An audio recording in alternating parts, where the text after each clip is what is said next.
nós falamos sobre a divisão dos 26 estados e um Distrito Federal. Esses 26 estados e um Distrito Federal, eles são divididos em 5 regiões, que há um peso nos votos, quando o Senado vai votar, e nós vimos que uma parte tem mais senadores do que outras, pois a quantidade de estados daquela região faz a balança política, ou então a balança comercial. Antes de começar a nossa aula, nós precisamos falar das matérias que serão ditas. Nós estamos tentando trazer o direito administrativo, porém, ele caminha muito perto da ciência política. A ciência política é uma outra matéria que vai, é um outro conteúdo, um outro curso que vai falar mais ou menos nesse caminho que nós estamos traçando, pois eles se dividem. Uma parte vai para o direito, que é o direito administrativo, e outra parte vai para a ciência política, que vai tratar, a ciência política vai tratar dos grupos, do jogo político, do efeito, que é a ciência política. No entanto, entre essas duas matérias, temos uma parte que vai falar sobre o marketing. Não o marketing diretamente, mas a arte de falar, que está no conteúdo dentro do marketing, não na matéria de jornalismo, que são coisas distintas. Essa parte que nós vamos tratar é uma parte muito sensível, que houveram vários escândalos sobre isso, que são os lobbies. O lobby é uma atividade nacional que acontece não só no Brasil, ela é uma atividade mundial e envolve grandes quantidades de dinheiros. Não literalmente você pensar como malas de dinheiro, como nós vimos em alguns jornais, vimos em algumas matérias jornalísticas falando sobre mala de dinheiro em um lugar, pessoas com outra parte carregando grandes quantias de dinheiro. Não é bem por esse caminho, pois isso muitas vezes também está no cinema e outras vezes pode ser real, que há o aliciamento. Mas isso não é um problema só do Brasil, isso é um problema no mundo inteiro. Em alguns países, o lobby é legalizado, existe um processo ético entre esses profissionais, que são os lobistas. O lobista, ele é um profissional de grande conhecimento. Ele não é simplesmente uma pessoa que tem interesses particulares. É um profissional que ele é contratado para poder fazer as propostas, para poder convencer. Ele tem o dom da fala, não só da fala, mas também de um grande conhecimento social, político, tem um grande conhecimento administrativo. Geralmente, alguns lobistas já andam com as propostas na mala. Eles sabem qual processo administrativo do parlamento, eles conhecem a fundo. Geralmente são ex-políticos. Esses ex-políticos também são bem conhecedores dos corredores. E outros são de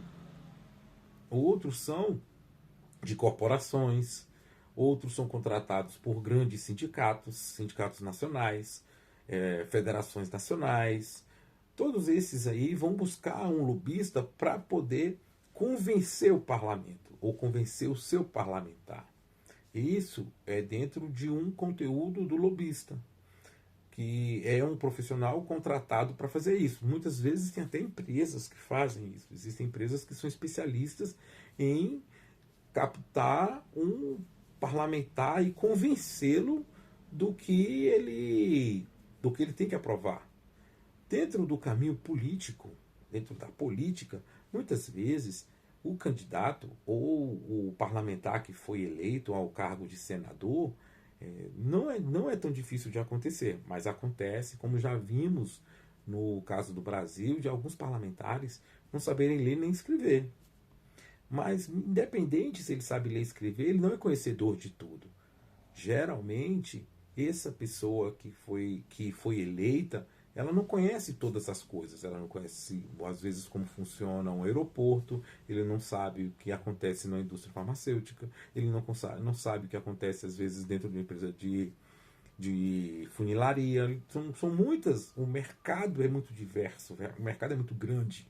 Então, muitas vezes, o parlamentar não conhece isso tudo. É daí que entra a diferença entre a política e o ato administrativo. Porque o ato administrativo, ele é uma harmonia jurídica que foi escrita para alguns advogados e outros dentro do direito administrativo, que são coisas separadas.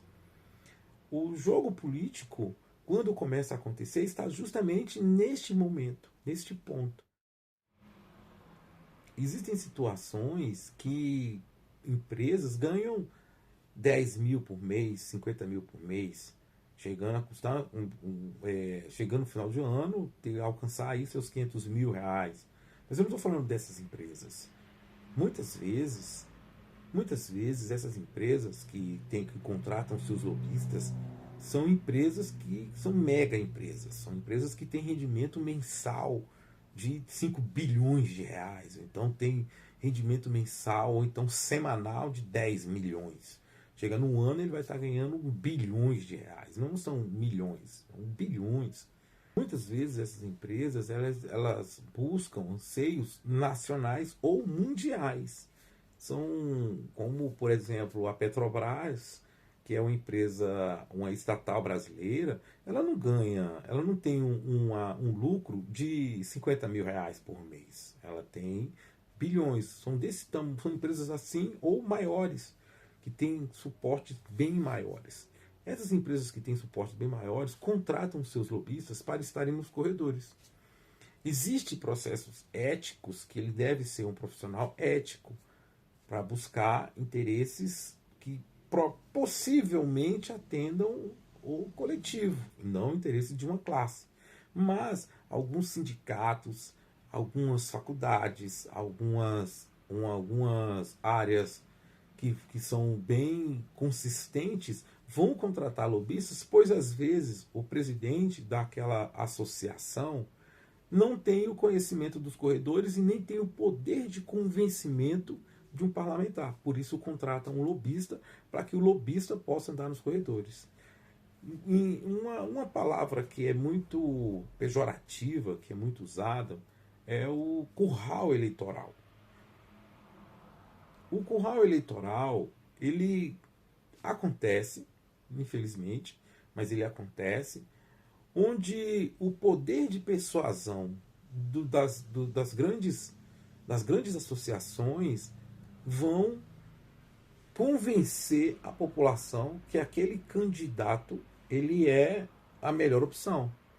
Muitas vezes essa parte dessa melhor opção é onde acontecem os financiamentos. Que tipo de financiamento?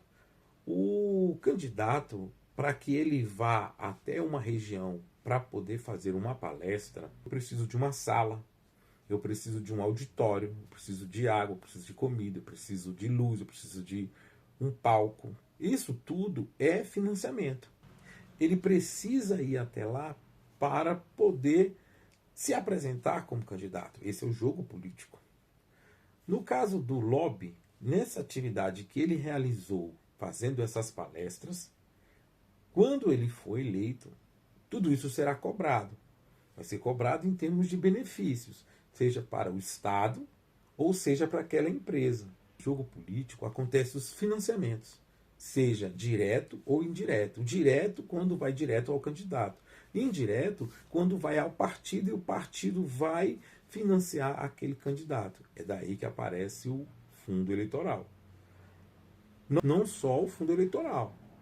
Existe também o fundo, o dinheiro do partido que recebeu das empresas ou da indústria, que são as doações políticas para que ele possa ser eleito. Uma vez eleito, os lobistas vão atuar. É um grande profissional ou uma empresa especializada nessa área que vai até o parlamento, vai andar nos corredores para convencimento tanto do parlamentar quanto da equipe técnica. A parte principal de um lobista é a informação. Como ele vai trabalhar a informação? Muitas vezes não é de forma direta, é de forma indireta. É uma grande artimanha para poder trazer o convencimento de forma indireta. Não sei se você percebe isso. Quando você vê uma atividade que diz uma coisa, mas no fundo quer dizer outra coisa. Um grande exemplo que eu posso trazer vou trazer a parte da alimentação. Na alimentação, eu posso espalhar uma informação que ela é um factoide. O que é um factoide? É uma contra-informação. Eu dei uma informação para que aquela informação alcance o que eu desejo. Que são situações diferentes. Muitas vezes, se eu jogar na parte da alimentação, eu vou inventar um certo tipo de alimento. Só que, na verdade, eu não quero que aquele alimento. Eu quero que reduza o imposto do meu alimento ou eu possa vendê-lo nacionalmente. Então, eu vou dizer que o alimento A ele é bom para a saúde. Vou financiar escolas, faculdades, oferecendo às vezes de forma gratuita aquilo lá.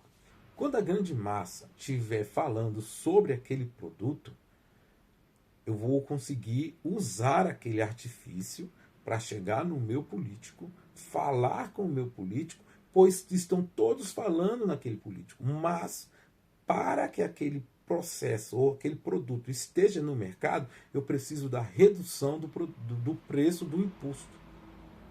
Eu preciso da redução do preço do imposto. O meu objetivo não era colocar o produto no mercado, e sim obter lucro com outra vantagem. Esse é um jogo da informação. É o jogo da informação e contra-informação. Eu jogo uma informação na massa, a massa vai trabalhar aquela informação, vai replicá-la. Quando ele começar a replicar, estiver na boca do povo, esse é uma ferramenta que vai ser utilizada pelo lobista para alcançar o seu desejo. Percebe que muitas vezes, quando nós vemos algo muito grande na massa e repetindo constantemente, pesadamente, às vezes é um trabalho de marketing aplicado pelo lobista que estava no corredor do parlamento para alcançar um objetivo maior.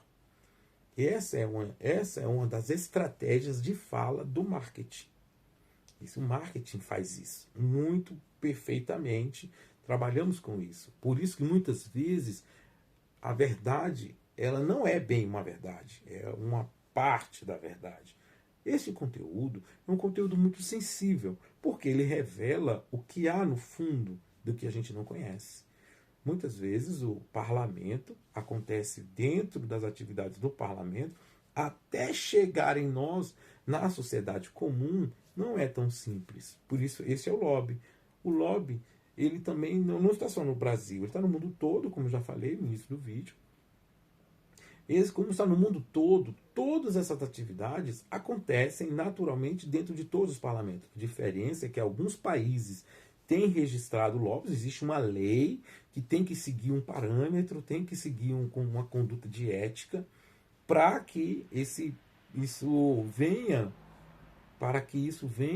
acontecer de forma natural, porque é uma situação comum dentro de todo e qualquer parlamento no mundo inteiro.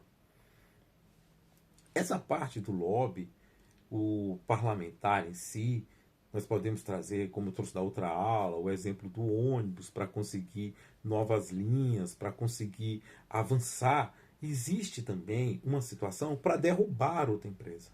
Às vezes vem uma grande empresa que ela tem um poder de acesso muito grande. Essa empresa de acesso muito grande pode quebrar o comércio local. Por isso surge o lobby.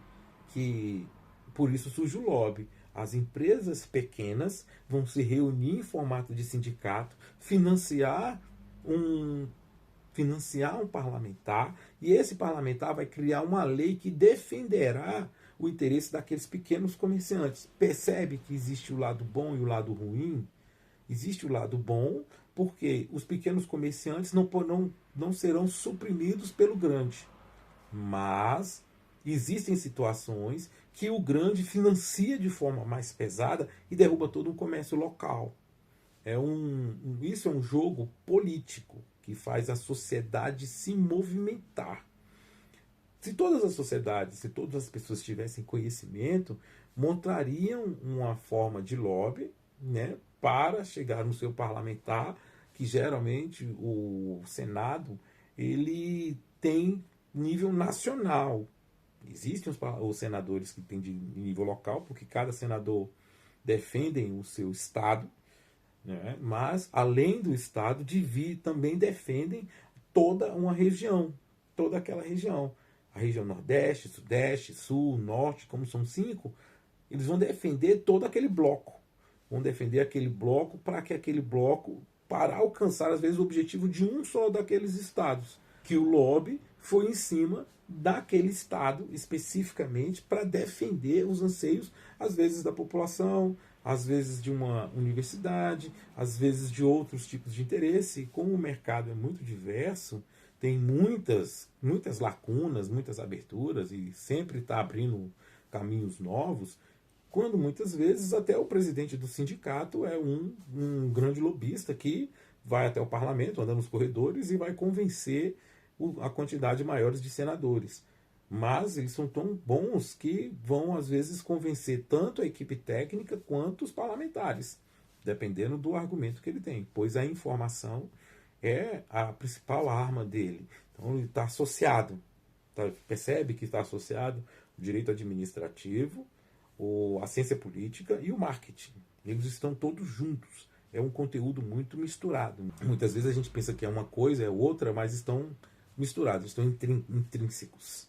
São intrínsecos. Mas, nessa aula, nós vimos sobre o lobby, como ele acontece, como vai passar pelos corredores. Nós vimos na aula passada que são 81 senadores, de 8 anos, de 1/3 em 4 e depois 2/3 em mais 4 anos, para que não haja um poder absoluto.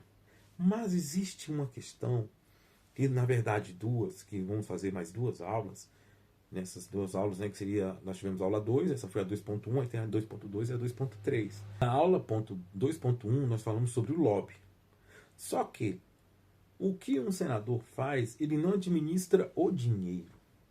Essa é uma parte que é problemática. Ela administra a dívida pública, que é uma outra situação, um outro problema. E temos mais um problema além desses 2. Nós já falamos sobre o lobby, que eu acredito que você entendeu o que é o lobby. Aí nós vamos agora para a dívida pública. A dívida pública é a nossa próxima aula.